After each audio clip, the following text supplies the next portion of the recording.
In the ISV world, the service level is everything. It's everything because Right. they simply cannot accept any mediocrity when it comes to answer their customers. Their customers are way too valuable Right. for a question not to be answered quickly or correctly, etc.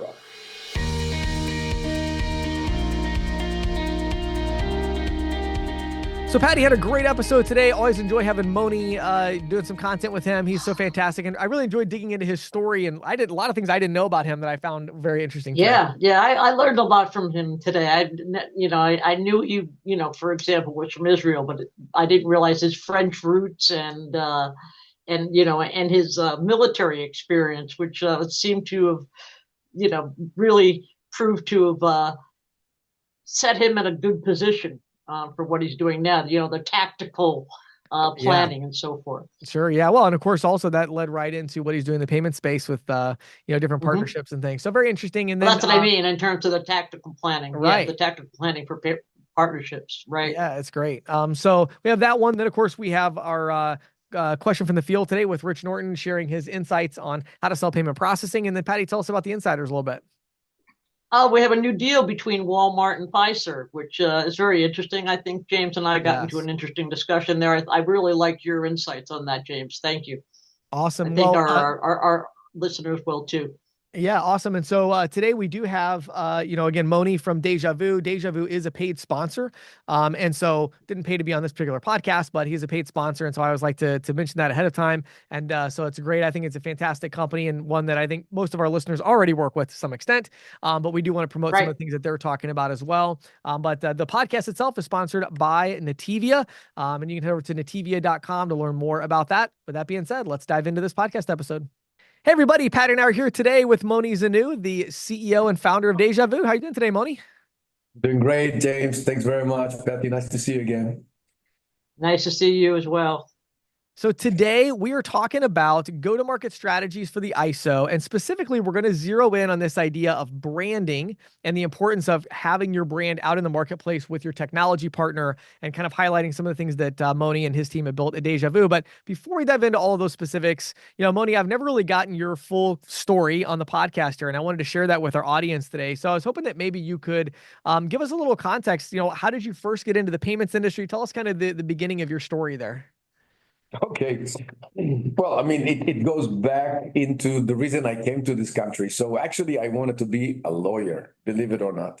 Okay. And in Israel at the time, there were only like 3 universities that could have had lawyer education, right? Law education. I'm talking about 40 years ago or so, right? Right. And so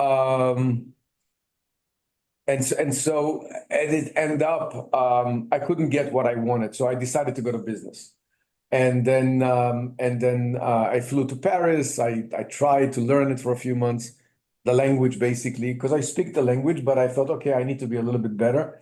Right. And then when it didn't work out, I went back to Israel, and then I decided, let's just go to business. And then I'm a veteran of the Israeli Special Forces, so I kind of was offered 2 years of studies as I was wounded in one of the older battles, back in the day, the first or second Lebanon War. And then I realized that I there was no way for me to advance in life unless I'm going to be able to sell something. Kind of Right. before I got to America, and you're only as good as your last sale. Right. So I kind of realized it early on in my life. And then since I was already an officer in the Israeli army, I served a few years in reserves. And then when I finished my studies, I said, okay, I'm going to America. I had an idea, just an idea of a product. Me and my colonel, basically from the army, he financed it. I was working on it. We called it Boomerang. It was an idea of adhesive label that you would peel off and make it marketing, for the product that you advertise. And then the envelope itself became your engagement back to the company. I patented it. And then I came to America after I was sent by my founder, the marketing company that in Tel Aviv. And they said, look, you got this marketing meeting in New York with the company called Direct Marketing Group. So here I am, 27, 28 years old, or 29 years old, um, you know, and I went to make a deal. So as it turned, obviously, there was no deal to be made. The patent was filed a few months before by somebody else in the Right. south of the country. Anyways, meanwhile, I needed to work. Right. So what do? I'm a tennis player. So I look for a tennis club so I can give tennis lessons. So tennis lessons for a few months. They made me the league manager. I wasn't speaking the language very well. French, I could have spoken, but English, Right. and so kind of. And then after a few weeks, they told me, "Nah, you're good at training, but coordination with this Jewish American princess, you're not very good at this." So here we go. I said, I got to find another job. I really got to find the sales. And the first advertising that came on the Israeli paper at the time was selling credit card machines. Mm. So I took a job with a company called Advanced Payment System something Right. from New York, company that came from California, worked for Peachtree and for Cherry Hill, Cherry Payments, and all of those guys. Right. And still have one customer that I know, Iris from California, who worked in those days at those companies, and she remembered me from then. And a year into this, I kind of had an opportunity and I got associated with Lipman with this product line that wasn't a product line. There was never a product. There was just like a telebank device in Israel. They asked us whether we will be considering to bring it to America. And basically, I found all of a sudden myself back in technology because in the army, Mm. I was involved with technology. Today, you can see this technology, I mean, being used, but this technology, I was fan of it, and I was working already at Citibank with a few months of experience. Actually, I had with under Joe Valeo. Actually, I worked at Citibank, and then I went on and worked for what became Heartland later on, but can't remember the name of that guy. Never mind.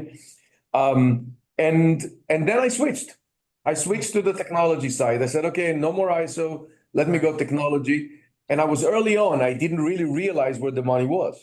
Yeah. I should have stayed on the ISO side. That's maybe the message to the industry.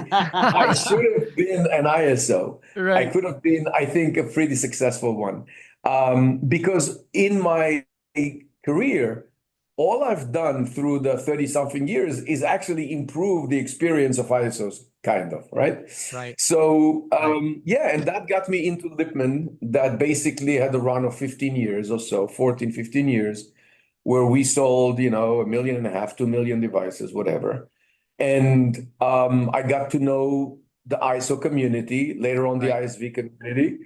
And then from there on, we moved into Deja Vu after I retired at Yeah. 39 and a half or so. Yeah. And I didn't realize what I was doing, but What I was it, Moni? What was it that I've always wanted to ask you this? Like, what was it that made you realize, hey, the timing is right to found Deja Vu? Because I know you were again, you were with the selling the Narit line and with Lipman and everything. What was it that kind of made you say, hey, I think it's time to go found this other company? boredom, I guess. I mean, honestly, I went to Miami. I was living on the Intercoastal, very close to the beach. Um, Nice. I had three cars parked outside, the fanciest one, whatever. I took my kids back and forth to school in the morning. Then I came back home, had a espresso with my wife, looked at each other. I said, I don't know what to do. I mean, I really don't know. So I started to invest. I invested in real estate in Miami. I invested in a small IP company that actually did rewards, and we thought it was fantastic. And as it ended up 3 years later, I was really, really unhappy. And so my wife and my brother-in-law, that were my brother-in-law then moved after me to Miami. And he said, look, you're not happy. My wife says, you're not happy. You know, just just start over, do it again. Yeah.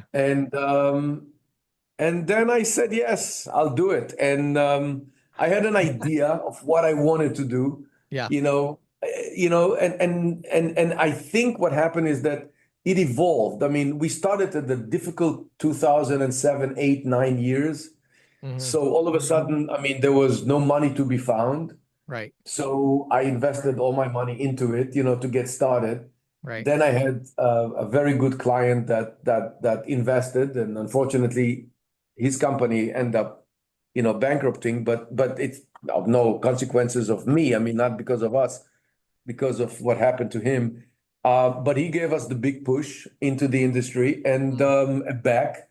And Yeah. then I realigned myself with my distribution and my friends and whatever. Yeah. And one thing led to the other, and then we brought it back. But honestly, I had this junction point where I could have corrected my first statement. Oh, I should have been an ISO. But then the second time around, I had a better understanding of what I really need to do in order to do it right and to do it Yeah. better. Right. And that's why Deja Vu is kind of different than Lipman. Yeah. Well, yeah, and you already had all that experience, you had all those connections, the distribution. It's kind of Yes. hard to not Yes. leverage what you already have, like. Yeah, I mean, yeah, it was there. For example, I still have the first check I got from Scott from the Phoenix Group, right? Scott Rutledge. Uh-huh. I think it was $635,000 or something. I mean, he took inventory from me and he sat on it for 2 years. He was such a gentleman. I mean, because I helped him to establish his company when he Right. started. So he helped me back and whatever. And Yeah. then the first product was a true disaster. I mean, from Gemalto, French company. I mean, I had such high hopes because Gemalto was one of the biggest companies in the world for technology and security Right. but they couldn't care less about their terminal division. So it looked like that, and it wasn't very good, Right. unfortunately. Right. And then I met Castle, and then I educated Castle for the better part of 6, 7 years to get their product to the market. Right. And that happened. They even invested in the company, so they became a partner. Right. And then only, 7, 8 years we moved into the other products. But the notion from the beginning was it's going to be about added value. It's going to be about services. It's going to be about software. Right. And we got to be different and service oriented. And I think that's the way we led the company. So one more question for me, Moni, on just kind of your background story, which I find so fascinating.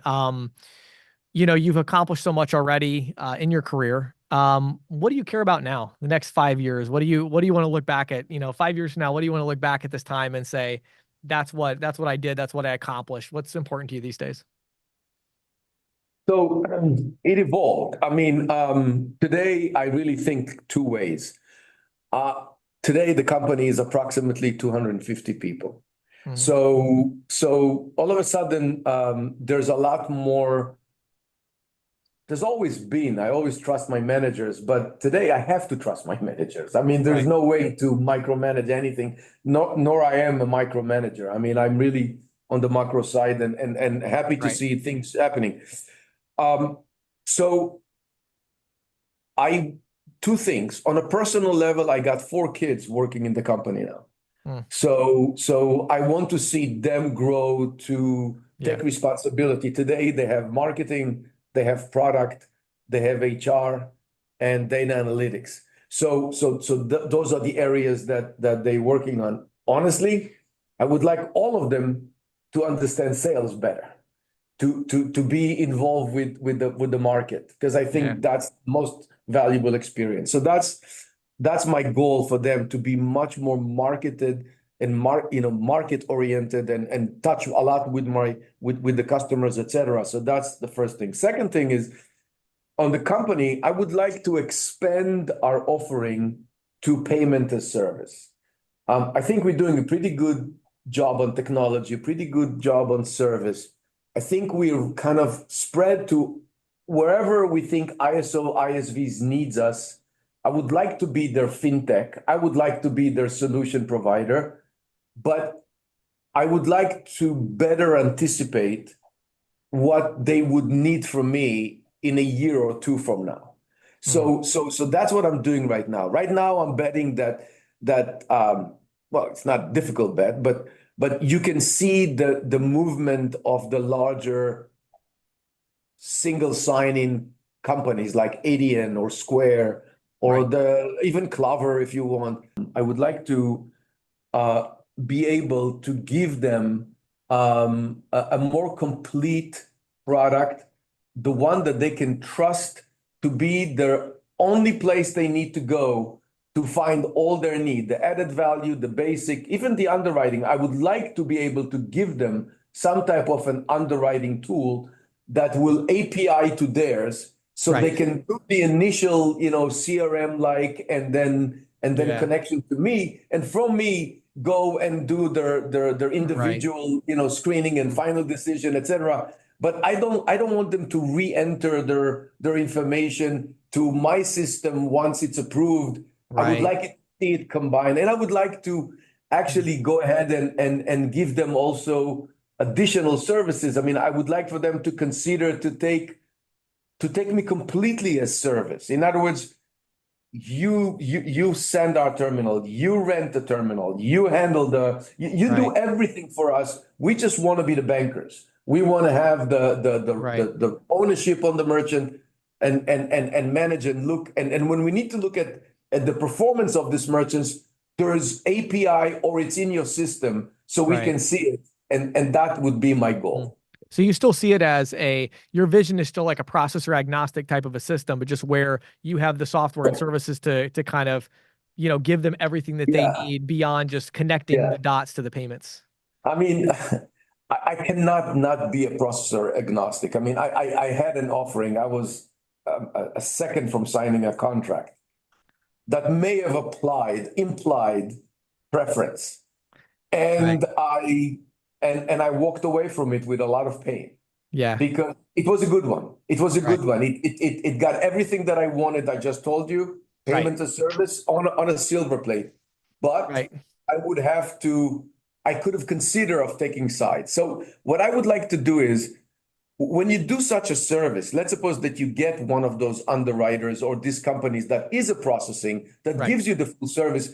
Okay, I will offer it as well, but I wouldn't like to be on the underwriting contract with the merchant. Right. Rather, I want my client to do that. Exactly. And it's Right. difficult because the It's very larger hard. company who does it today say, look, you got to bring me the business and I'll give you Exactly. everything that you want. And I Right. say, well, my claim to fame is that I offer the choice. Right. And then my customer decides if it's good for him or not, Mm. or I her. feel I have to say, I feel like if you can pull off that vision, which I think if anybody can, you could do it. But if you can pull that off, that will be quite the accomplishment of, giving that choice, but then also having a really smooth experience for ISOs and ISVs.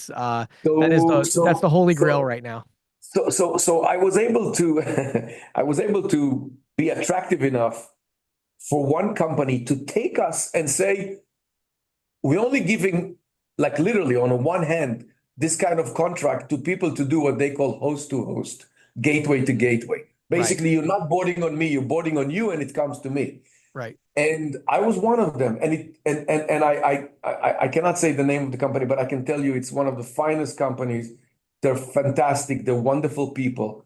And I wish I could have done it, but they just Yeah. couldn't get themselves to that understanding Right. and it's not that they didn't understand, it's just not their model. Is on the model. But Right. there are two, three other companies that actually, we are talking to and we are trying. Yeah.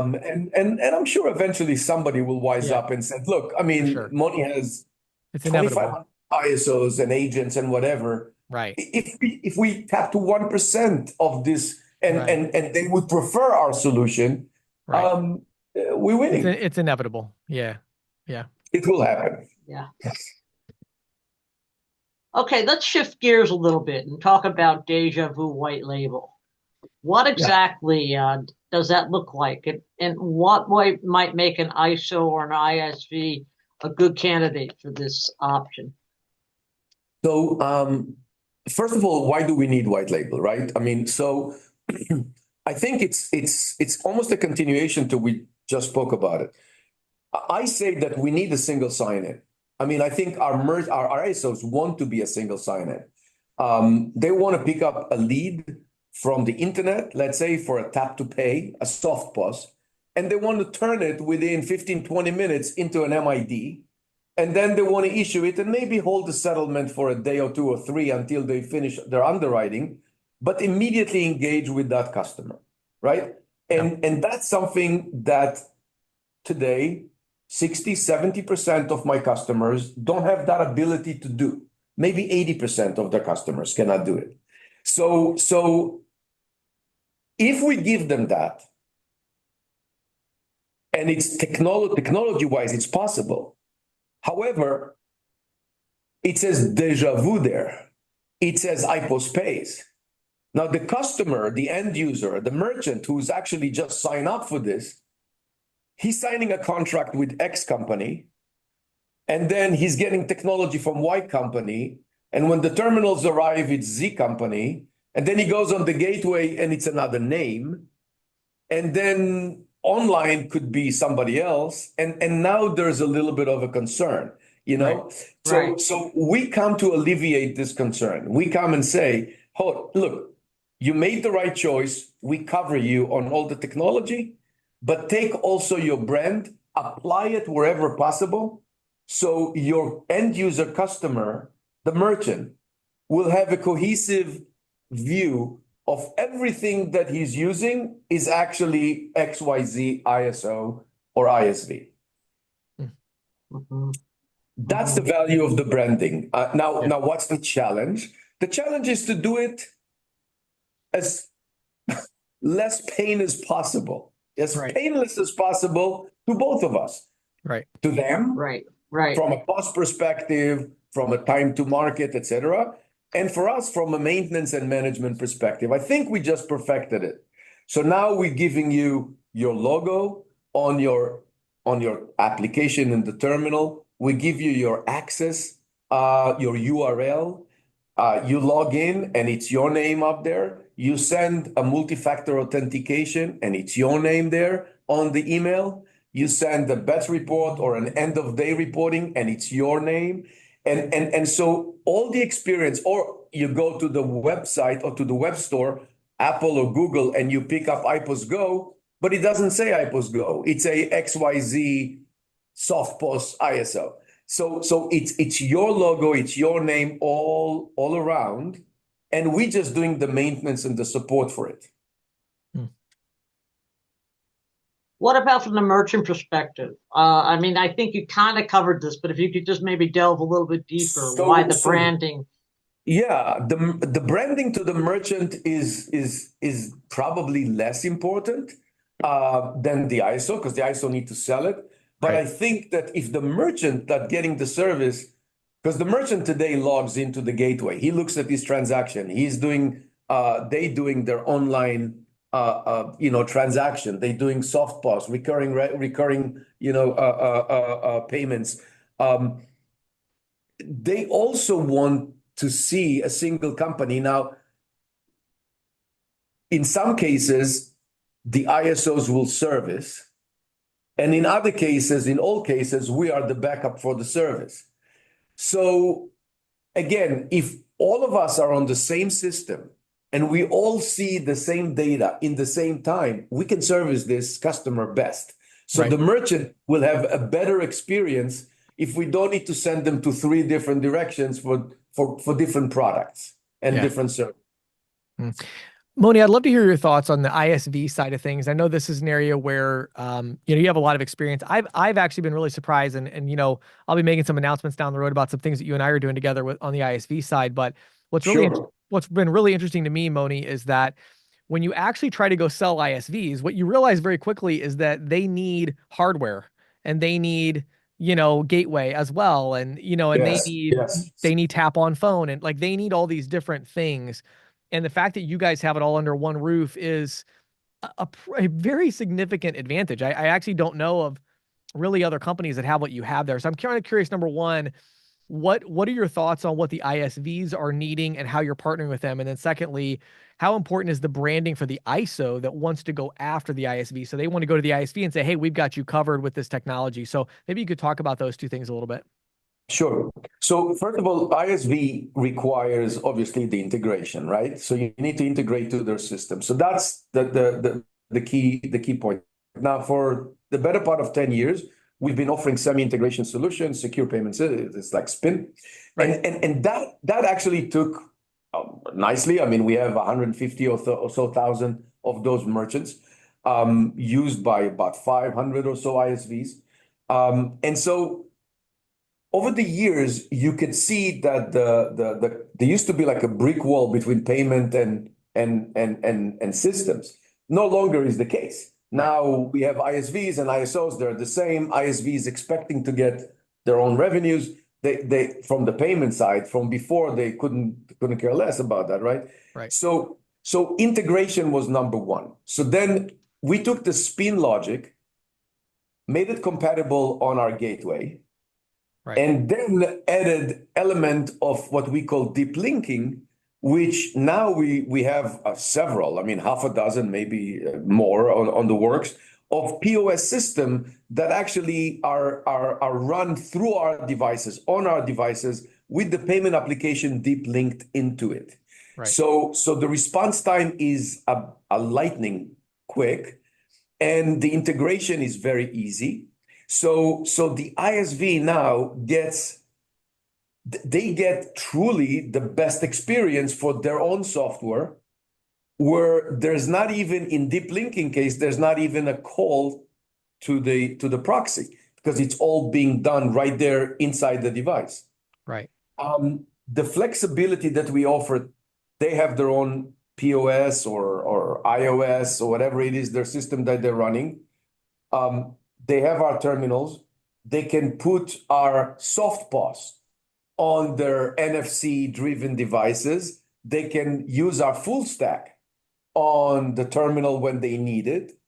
And they have our IPOS Go in case that they don't have one of their own.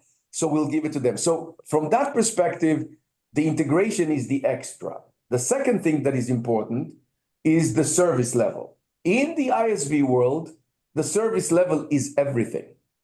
It's everything, because they simply cannot accept any mediocrity when it comes to answer their customers. Their customers are way too valuable for a question not to be answered quickly or correctly, etc. The third thing that is important, I think, for them, but the ISOs equally are, disturbed by this, is they don't want to risk attrition for reasons that should never happen, like conflict of interest or some other offering being suggested, etc. Right. Four things that I think I did see more and more happening.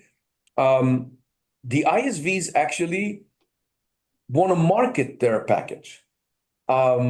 Before they had a customer, it was a long time customer. They needed this customer, some payment system has changed. They needed a different payment option. They EMV, so they need it on the other side of the counter, something before they had it on their own screen, etc.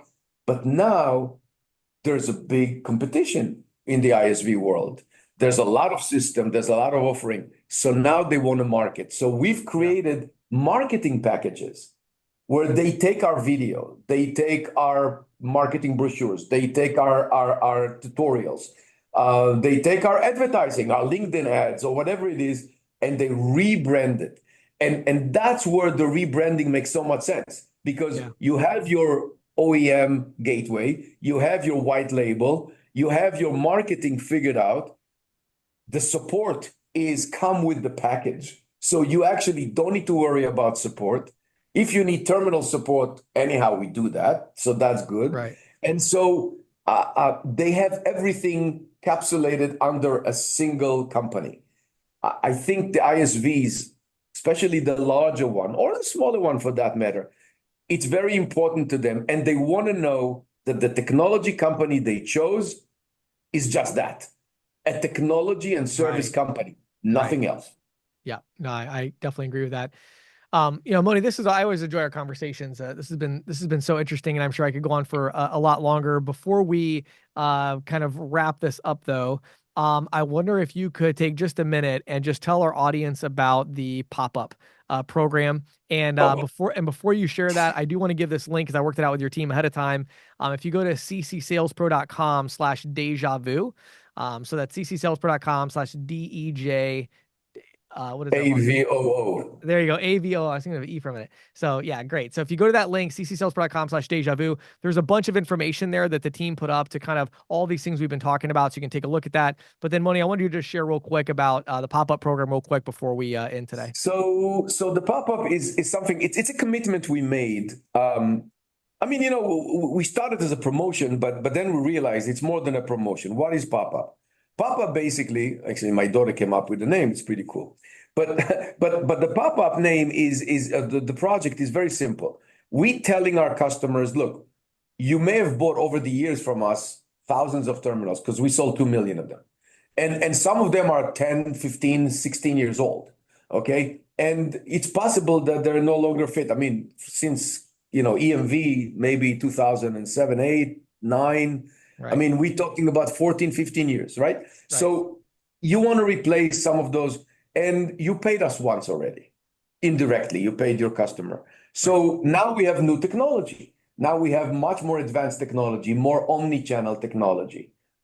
And if you want to take part of it, and if you want to maintain your customer or protect your customer from attrition, or make sure that you give the most up-to-date technology offering to your important customer. I always tell to my customers, hey, go protect your top 20%.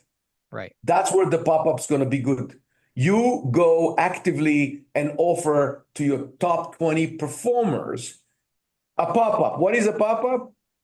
Think about a 60% discount in hardware price and movement from a standalone device to a thin client cloud operated device and additional services that today we offer through iPospace.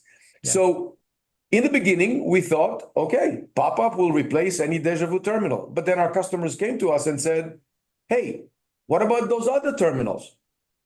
And we said, you know what?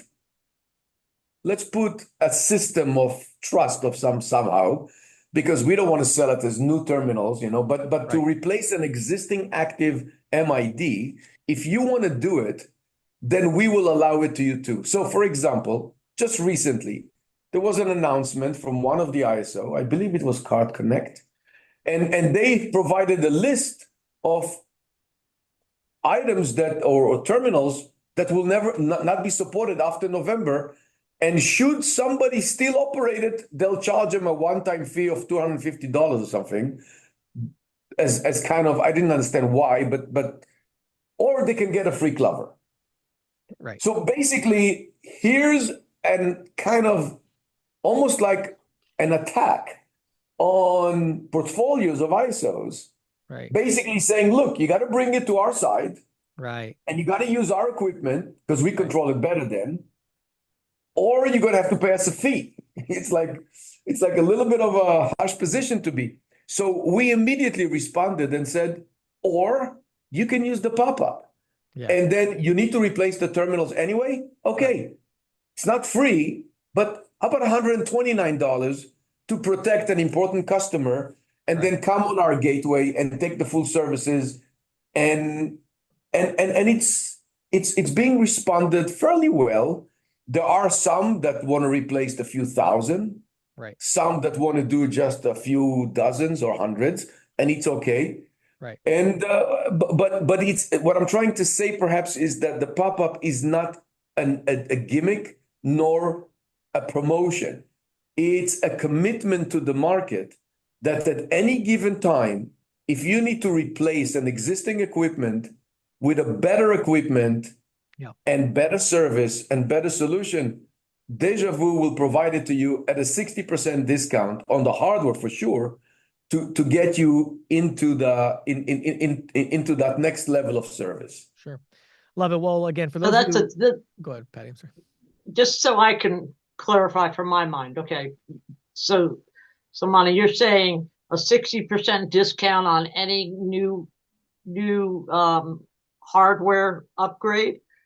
You also said something about $129. That's where I was a little confused. Yeah, right. So basically, for example, we have a terminal that is, I think, $189. We sell it for $129. Now, if you bring us a PAX equipment or Ingenico or somebody else, then we just charge a one-time, like a $20 more. So $129 will be $149. That's the only distinction that we've made to replace other equipment. And basically, we believe our customers to say, we are replacing this with an existing merchant ID. Right. It's an active ID. We already spent money on this once.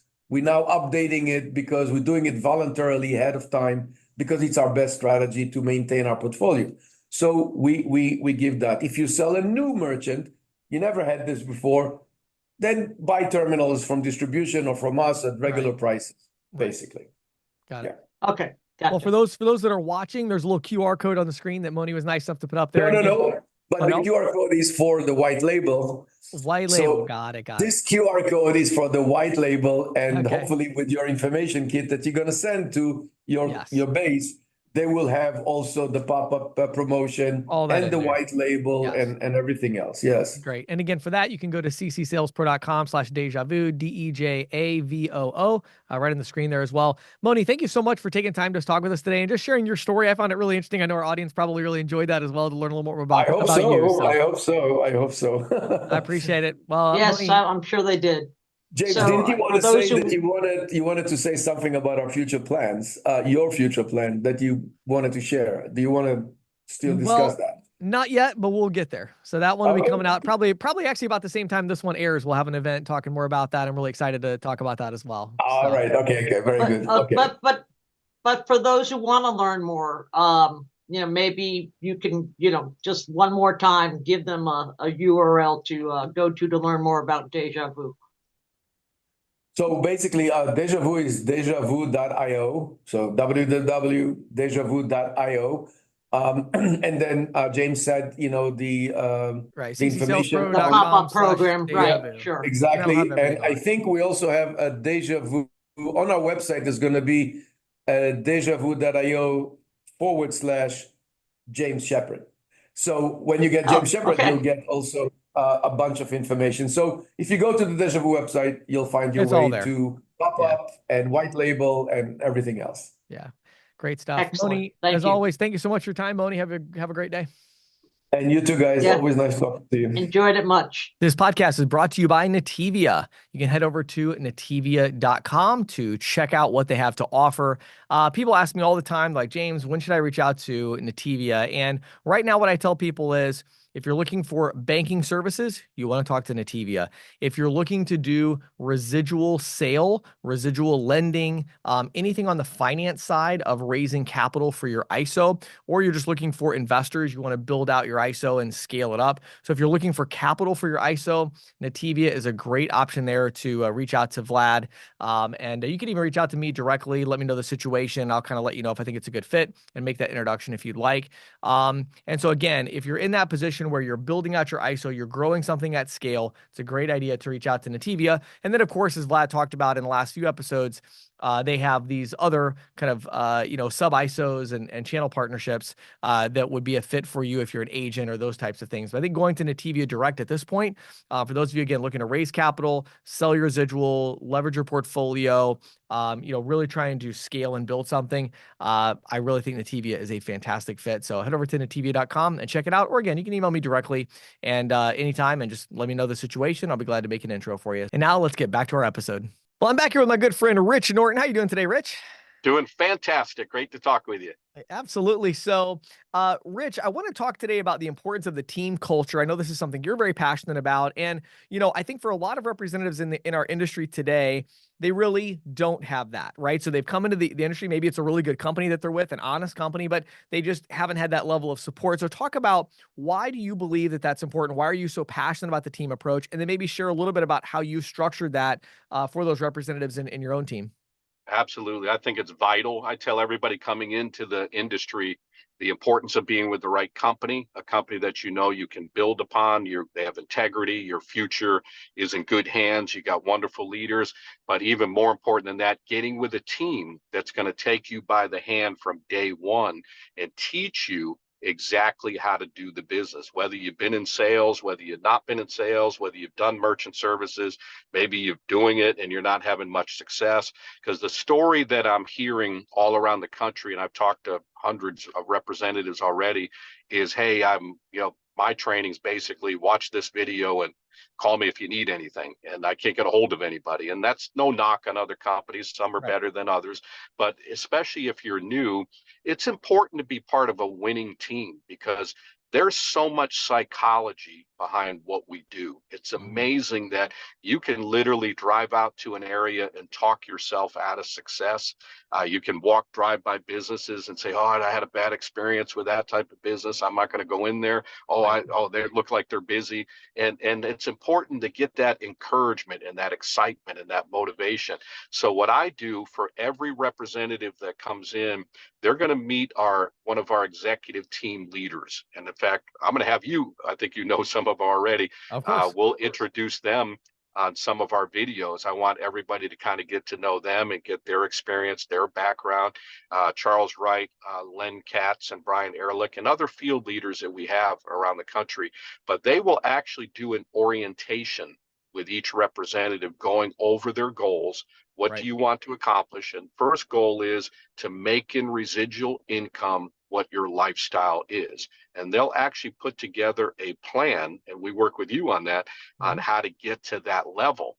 And then from there, we'll work on a warm list. You know, where's the low hanging fruit that you have right now that we can help you close right away, so you're making money right out of the gates.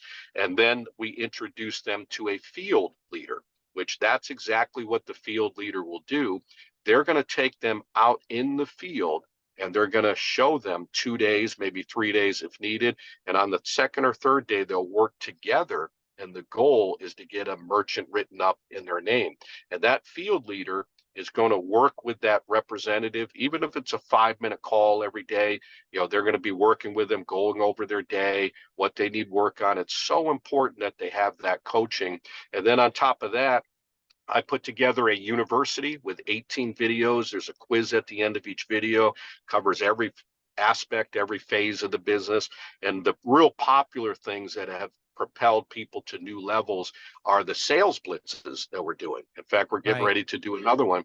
And we do 4 of them a year, and it's merchant services boot camp, where you're up in the morning early, you're in a meeting at 7 o'clock in the morning. I mean, it's really changing mindset on what it's going to take to be successful. At the end of the week, either they're saying, "Rich Norton's nuts, I don't want to do this," or they're going to say, "This is what I need to do to get successful." And then we go out and sell throughout the day, and we'll, on an average, write 75 to 100 merchants for the week. And then at the end of that week, it's exciting to see how representatives go to that next level. And then constant motivation. We've got all types of Facebook pages, websites, videos, all types of materials. And we tell every one of our representatives, do not be a lone ranger. If you're not successful, it's on you, because my commitment is to provide every resource, every motivation, everything available for representatives to succeed. And people know that's my passion. I celebrate when representatives call me up and said, "Rich, I've been doing it 5 years. You told me I get to 50,000 a month. I made it." I'm like, "Great job. Great job. Right. Let's go to the next level now. Don't quit. You can do 75,000. Well, that's too much. We don't give it away. Don't worry about it. Just give it Right. away. Be debt free." And we know the story and our thinking behind that. Right, right. This is great stuff, Rich. I think there is a need for this. I feel like our industry right now, you know, there are those agents who are really experienced. They're doing a great job out there, and they have their own, maybe their own team or that sort of thing. But there's also a lot of agents that have come into the industry expecting success, wanting success, but maybe not exactly knowing the right direction to go. So for those agents listening right now that fit that description and they're like, "Oh, that sounds interesting. I'd like to learn a little bit more about Rich and the team that you have there," where would you send them to learn more? Yeah, and that's a great point, because with that, I've had representatives that have been doing this on their own, right? Maybe 3 to 5 a month, and we've helped them get to 6 to 10 to 12 to 15, some even at 20 a month, just by tweaking a couple things. And we'll teach you that. You know, find the people that are in life where you want to be, learn from them, and that's what Yeah. we're committed to doing. So you can reach me if you'd like to learn more about the opportunity and see if you're a good fit for our team. 904-434-4635, or you can email me at payrock, Payroc, Rich Norton @gmail.com. Awesome. Thanks, Rich. Appreciate it. Thank you. James, here's an item I was a little surprised to see come across my news feed, although I'm not entirely sure why I was surprised. Um, Walmart has struck a deal to get into the business, and it struck a deal with Fiserv to sell Clover. I saw that too. I was a little surprised Now, myself. yeah, I mean, hey, get your tires, get your clothes, get your groceries. It is a little bit different. It comes out of Walmart Business, Right. which is a unit of the mega retailer that was launched last year for SMBs and nonprofits. It's an e-commerce site that offers what Walmart describes as a curated assortment of over 100,000 items. It includes office supplies and furniture, food and beverage, restroom, electronics, classroom facility needs, the type of stuff that's more business and nonprofit oriented. Right. And it also includes multi-user accounts, which is pretty important. It gives organizations up to 5 users for a single account. Right. And much like shoppers at Walmart stores there's a Walmart Business Plus membership that at a cost of $98 per year for access to perks like free shipping, Right. free pickup and delivery, and subscription discounts. Now, with Clover's business management solutions, SMBs can get access to Clover's all-in-one POS solution, taking payments, tracking inventory, managing employees, running customer loyalty programs, et cetera, et cetera. Fiserv has positioned Clover as a multi-pronged service, targeted mostly at restaurants and small retailers. Right. It's been expanding Clover's clientele at a rapid pace in the U.S., according to published reports. In April, it predicted it could double revenue from Clover in a matter of 2 years. Now, Clover is said to serve about 700,000 businesses with POS hardware and software, mainly, as I said, restaurants, retail, and service verticals. Fiserv, of course, acquired Clover when it purchased First Data, which acquired Clover. Okay, Fiserv got First Data, I believe it was in 2019. First Data Fiserv acquired First Data in 2019, right? First Data got Clover back in 2012. And, since the 2019 deal, Clover has been a boon to Fiserv. Oh, yeah. The company reports Clover Business generated over 2.1 billion in revenue last year. Yeah. Largely by selling existing customers more services. Analysts say that Clover is crucial to Fiserv's growth trajectory. Excuse me, I always have problems with that word. Growth trajectory. Yep. The company has also said that it has plans to expand internationally. Right. The cloud-based POS market is highly competitive. It's pegged at about $5 trillion, according to Autonomous Research. But Clover has plenty of rivals targeting the same market segments, including, of course, Toast, Shift4, Shopify, and lest we forget, Square. Right. My question, though, is how a deal with Walmart is going to set with ISOs and agents that are selling Clover into the same markets as Walmart. Do you have any thoughts on that, James? I think ultimately, Patty, I could answer that question, and then I would kind of even zoom out further. I think the first thing there is, I think ISOs are not going to be surprised. I mean, they'll be surprised to see that, but I don't think it's going to really impact that in a major way. I think ISOs are very desperate for tech that they can sell broadly to a lot of different merchant types. And so the reason Clover's been so successful with the ISO community is that the ISOs wanted a solution that they could sell to everybody, but that could still have some specialized features and technology. And Clover did a great job of providing that. But I think, Patty, the larger question for both Clover and Square is the extent to which their business model itself is long-term. Is there this long-term growth trajectory, or are they going to start running into the same challenges that ISOs in general are running into, which is more specialized software is going to come along to a lot of these verticals. So, you look at out of 700,000, well, how many of those are hair salons, right? And however many are hair salons in 5 years, what percentage of those hair salons are still going to be using Clover, or are they going to be using a specialized hair salon point of sale system that has all of the integrations and specialized features that they need?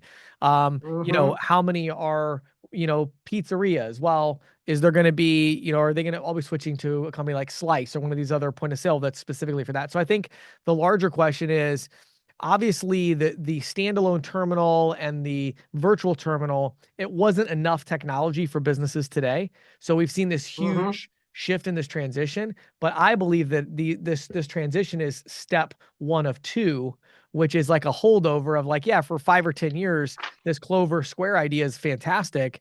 But I think 10 years from now, I think these same businesses are going to be in droves going to more specialized solutions, unless Square and Square and Clover can make a real go at actually bringing like very customized solutions, one vertical at a time, which I think is going to be very challenging.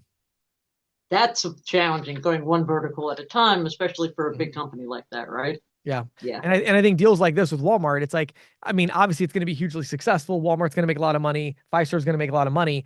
But I think, again, I think that small businesses, businesses in general, are going to want specialized solutions. And I don't think they're going to be buying those from Walmart. And I don't think they're going to be buying those from Fiserv. Yeah.